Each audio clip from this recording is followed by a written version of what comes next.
Kwa niaba ya Interreligious Council nitaomba hasa uongozi wa county, tukianza na viongozi wa kisiasa kuanzia MCA, wabunge mpaka senator na governor na women rep. Nina imani wako na mfuko fulani ambayo inahusika na mambo ya bursaries. Ninaomba kabisa kwa unyenyekevu watilie mkaza ama let them consider this area of Simo Soi ward especially, hii area ambayo imekuwa na changamoto ya usalama, at least waiongezee ile mfuko wa msaada wa elimu za bursary kuja eneo kama hii, manake wana changamoto ambayo ni ya kipekee. Wanafunzi ambao wamefanya mtihani wa grade ya darasa la 8 na wanatarajia kuingia kidato cha kwanza mwaka ujao. Na hivi sasa kama vile nilikuwa nimesema kwamba tumefurushwa, hawa wazazi hawana nguvu ya kupeleka hawa watoto shuleni.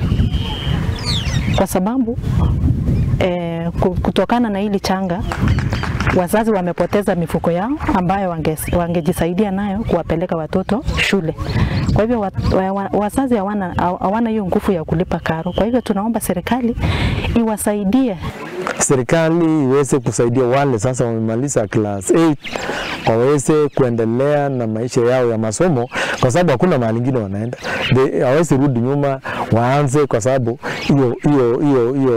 hiyo program iliisha, na kama hawataenda mbele basi watapotelea hapa na itakuwa hasara sana hata kwa nchi yetu, kwa community. Kama inawezekana watoe resources aina yote ambayo maendeleo wangebanywa hapa, kama pesa ya CDF watoto wasome kuanzia Form 1 mpaka university, kwa sababu hiyo ni njia moja ya kuondolea familia umaskini, kwa sababu mtoto akishasoma mpaka university akitumia hiyo pesa ya CDF ama zingine, pengine mtoto huyo akiandikwa kazi atakuja kusaidia wazazi.